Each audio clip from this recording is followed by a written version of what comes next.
ঈদ শব্দের সমস্যা কি ভাই? যে আনন্দটা বারবার মনে জাগে, যে ঘটনাটা ঘটে একবার মনে পড়ে বারবার, মনে পড়ে যতবার আনন্দ লাগে ততবার, তাকেই তো ঈদ বলা হয়।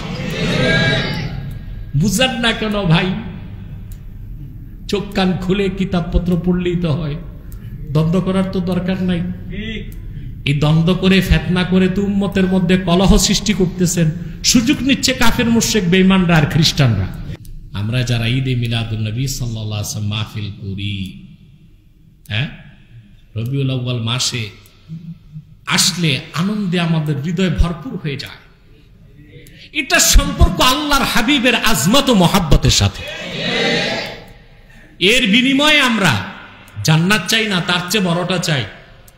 আমরা আল্লাহর নৈকট্য চাই, তার হাবিব মুহাম্মদ সাল্লাল্লাহু আলাইহি সাল্লামের কদমের কাছে জান্নাতুল ফেরদাউসে জায়গা চাই। কারণ এই নফলের বিনিময় কি? কথা বুঝতেছেন?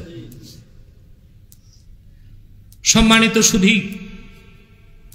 রবিউল আউয়াল মাসের আগমন ঘটলেই মুমিনের হৃদয়ে হিল্লোল বয়ে যায় আর মুনাফিকের অন্তরে আগুন জ্বলে।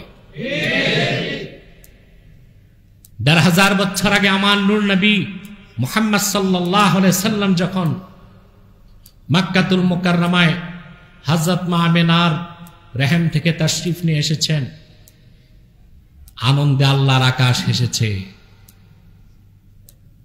আবু তালেবের এক বোন ছিল, নাম ফাতেমা। তিনি বলেন, আমি আমিনার ঘরের সামনে দাঁড়ায় ছিলাম, দেখলাম আকাশের নক্ষত্রগুলো ঝুঁকে যাচ্ছে নিচের দিকে। সুবহানাল্লাহ বিহামদিহি। আনন্দের হিল্লোল বয়ে গেছে সৃষ্টি জগতে। আয়েশা রাদিয়াল্লাহু তাআলা আনহা বলেন, মক্কা মুকাররমায় ওই মুহূর্তে এক ইহুদি ব্যবসা করত। ইহুদি দৌড়ায় এসে বলতে লাগলো,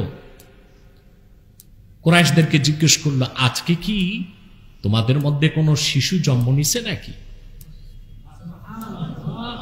খোঁজ নিয়ে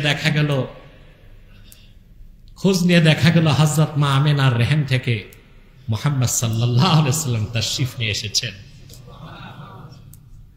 ইহুদি চিৎকার করে বলতে লাগলো, কাযাবাতিন নবুওয়াহ মিন বনি ইসরাইল, বনি ইসরাইল থেকে নবুয়ত চলে গেছে, কারণ আল্লাহর আখিরি নবী মুহাম্মদ সাল্লাল্লাহু আলাইহি ওয়াসাল্লাম আগমন করেছেন। আনন্দের জোয়ার বয়ে গেছে গোটা সৃষ্টি জগতে, কুল কায়নাতে, আলামে মালাকুতে, ধুলোকে ভুলোকে আনন্দের হিল্লোল বয়ে গেছে। বাইতুল্লাহ শরীফ, কাবা ঘর আমিনার ঘরের দিকে ঝুঁকে গেছে। আকাশের নক্ষত্র নিচের দিকে চলে এসেছে। সুবহানাল্লাহ। ফেরেশতাদের মধ্যে আনন্দের জোয়ার বয়ে গেছে। শুধু বেজার ছিল ইবলিস, আর নারাজ হয়েছিল ইহুদিরা, পোড়া কপাল ইহুদিরা। আজও যারা রবিউল আউয়াল মাসের আগমন ঘটলে মনে আনন্দ জাগে না, প্রকাশ করুক আর না করুক, মনে আনন্দ জাগে না, আমরা তাদের মুনাফিক মনে করি, ইবলিসের চামুন্ডা মনে করি, ইহুদিদের উত্তরসূরি মনে করি। নতুবা রবিউল আউয়াল মাসের আগমনে কোন মুমিন বেজার হইতে পারে না, মুনাফিক বেজার হতে পারে। ঠিক কি না? আল্লাহর হাবিব মুহাম্মদ সাল্লাল্লাহু আলাইহি ওয়াসাল্লাম আগমন করলেন ১৫০০ বছর আগে, যে মাসে রবিউল আউয়াল মাসে। সে মাসটির মর্যাদা, সম্মান, ইজ্জত আল্লাহর কাছে যারা আরিফিন, যারা মুহাক্কিকুন, আল্লাহর মারিফতের নূর যারা পেয়েছে, তাদের কাছে রমজান থেকে রবিউল আউয়াল মাসের দাম বেশি, শ্রেষ্ঠত্ব বেশি, মর্যাদা বেশি। এই মহিমান্বিত মাস আসলে মুমিনদের উচিত বেশি বেশি দরুদ সালাম পড়া, মাহফিল করা। আরে ভাই, ফতোয়া বসির দরকার কি? আপনি আল্লাহর হাবিব মুহাম্মদ সাল্লাল্লাহু আলাইহি ওয়াসাল্লামের মহব্বতে, আজমতের কথা স্মরণ করে আপনি করেন না মাহফিল, সিরাতুন নবী নামেই করেন, সমস্যা কি? আমরা এখানে কোনো বাধা দেই না। সিরাতুন নবী ব্যানারও মাহফিল হতে পারে, মিলাদুন নবীর ব্যানারও মাহফিল হতে পারে। কারণ আমরা বলি সিরাত যার মিলাদ তার, মিলাদ যার সিরাত তার, ঠিক কিনা? তো ঝগড়া থাকে আর বড়ই সমস্যা কিছু মানুষের ঈদে মিলাদুন নবী বলতে, ঠিক কিনা? এ ব্যাপারে আমার অনেক লেকচার আপনারা শুনেছেন, ফতোয়া দেখেছেন, ডিবেটগুলো দেখেছেন। আলহামদুলিল্লাহ যথেষ্ট কথা বলা হয়েছে, অন্যান্য স্কলাররাও বলেন। ঈদ শব্দের সমস্যা কি ভাই? শরীয়তে একটা হচ্ছে ইস্তেলাহ, পারিভাষিক অর্থ, আর একটা হচ্ছে লোকাতি অর্থ, আরেকটা কি পারিভাষিক অর্থে। ঈদ দুইটা, ঈদুল আজহা, ঈদুল ফিতর, ঠিক না?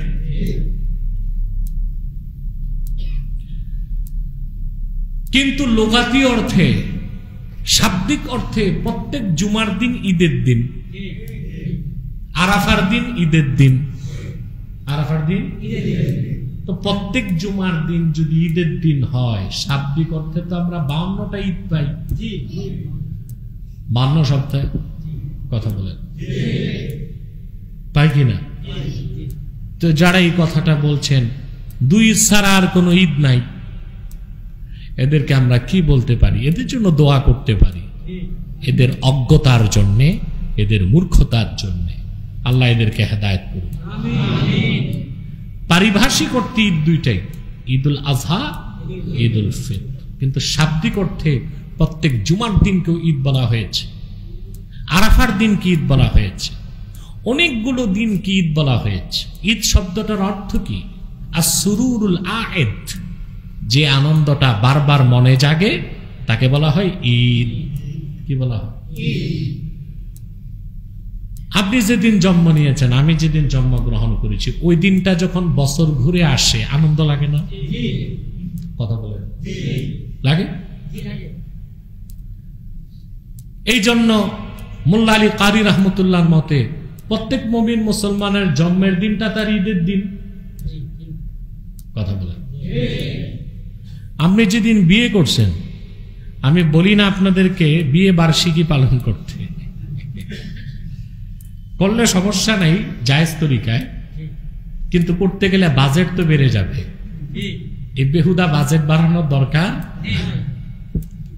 কিন্তু আপনার বিয়ের দিনটা যখন আসে মনে আনন্দ লাগে না? কথা বলে। ওইটাও আবার শর্ত আছে, প্রথম বিয়ে।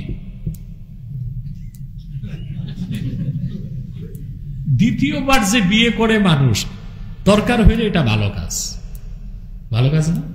দরকার হইলে ভালো কাজ। আমাদের দেশের লোক ওই যে মানুষ জানাবে বিচার করে, এইটা নিয়ে সমালোচনা করে না। একজন লোক দ্বিতীয় বিয়ে করছে, এত বিশ্রী একটা নাম দেখে হাঙ্গা করছে। আরে ভাই, লোকটার প্রয়োজন, সে বিয়ে করছে, সমস্যা কি? কথা বলে। কিন্তু অবশ্যই আপনাকে প্রথম স্ত্রীর হক আদায় করতে হবে, ঠিক কিনা? ইসলামের হুকুম অত্যন্ত কঠোর এই ক্ষেত্রে। আপনার যদি দুই বউ থাকে, তাহলে বাজার যা করবেন অর্ধেক, বড় স্ত্রী অর্ধেক পাবে, ছোট স্ত্রী, এবং সপ্তাহকে দুই ভাগ করতে হবে। 3.5 দিন বড় স্ত্রীর সাথে, 3.5 দিন ছোট স্ত্রীর সাথে। এটা করেন আপনারা? আপনার তো দ্বিতীয় বিয়ে করার পর প্রথম স্ত্রীর খোঁজ খবরই রাখেন না। যদি কোনো কারণে দ্বিতীয় স্ত্রীর কাছে 4 দিন থাকতে হয়, তো প্রথম স্ত্রী থেকে আপনাকে অনুমতি নিতে হবে। সুবহানাল্লাহ। বিয়ের ক্ষেত্রে এইরকম জাস্টিস, ন্যায় বিচার ইসলাম দিয়েছে। কথা বুঝতে পেরেছেন? তো প্রথম বিয়েটাকেই, প্রথম বিয়ের প্রথম দিনটাকে মানুষ আনন্দের সাথে মনে করে। দ্বিতীয় বিয়ে আর কোন দিন করছে এগুলো মানুষ বিয়ে বার্ষিকী পালন করে না। তো বছর ঘুরে যখন আপনার প্রথম বিয়ের প্রথম রাত, ইয়ামুল আরুস যাকে বলে, ভাসর রাতের দিন, হ্যাঁ, সেদিন যে আপনার আনন্দ এবং অনুভূতি, সেটা বছর ঘুরে আসলেই মনে পড়ে কি না? কথা বলেন। এর জন্য ইয়মুল আরুসকেও, আমার ইয়মুল আরুসটা আমার ঈদের দিন।